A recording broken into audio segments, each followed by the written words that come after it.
Λοιπόν, Βασίλη και Γιώργο, όπως βλέπετε, εδώ που μείναμε χθες, εκεί θα μπει η reception.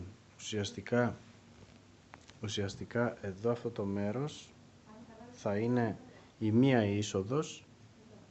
Η μία είσοδος της reception θα γίνεται από εδώ, ένα άνοιγμα περίπου 20-30 εκατοστών. Μετά αυτό εδώ πέρα μέχρι εδώ περίπου όλος ο πάγκος θα είναι εκεί και θα υπάρχει μια δεύτερη μικρή είσοδος από το τέλος του άλλου τοίχου προς τα εκεί. Οπότε για να δουλεύουν δύο άτομα.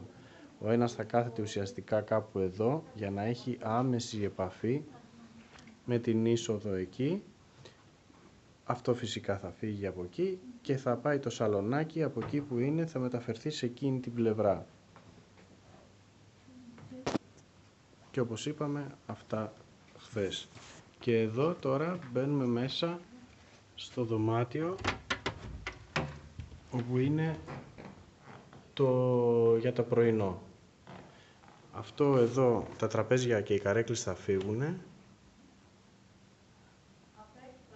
Θα φύγουν όλα τα τραπέζια και οι καρέκλες και θα μπουν πάγκοι.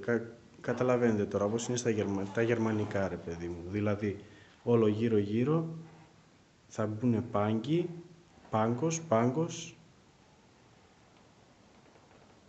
πάγκος, όλο γύρω-γύρω. Εδώ κάνει ένα ωραίο εξάγωνο εδώ.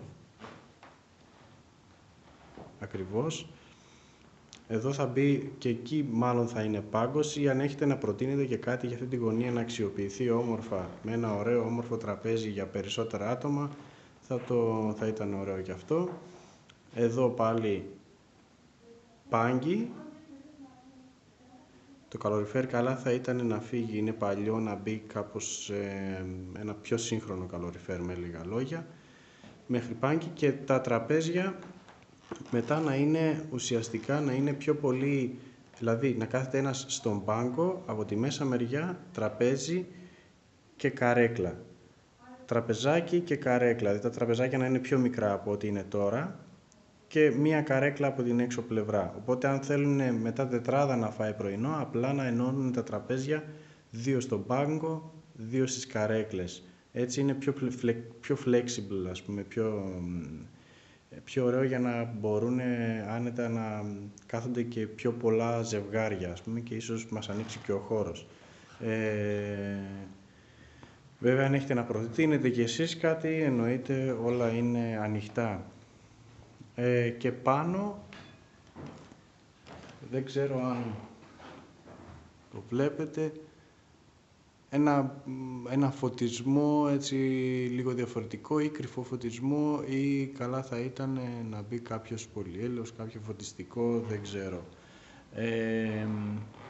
Αυτό είναι κυρίως, και εδώ θα ήθελα επίσης να προσθέσω ότι και αυτό το καλοριφέρ καλό θα ήταν να φύγει και αυτό το καλοριφέρ από εδώ, να γίνει ένα πιο σύγχρονο καλοριφέρ. Έξω στην είσοδο ξέχασα να σας πω, στην είσοδο έξω, εννοείται και εδώ πάνω, το μέρος, καλά θα ήταν να γίνει με γυψοσανίδα και φωτισμούς όμορφους και φωτισμό.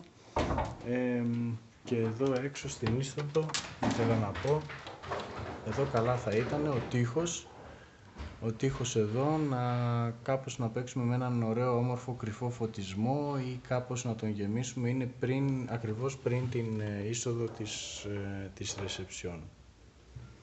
Ωραία, δείτε τα λίγο αυτά και θα σας στείλω και τις ακριβείς διαστάσεις. Ευχαριστώ.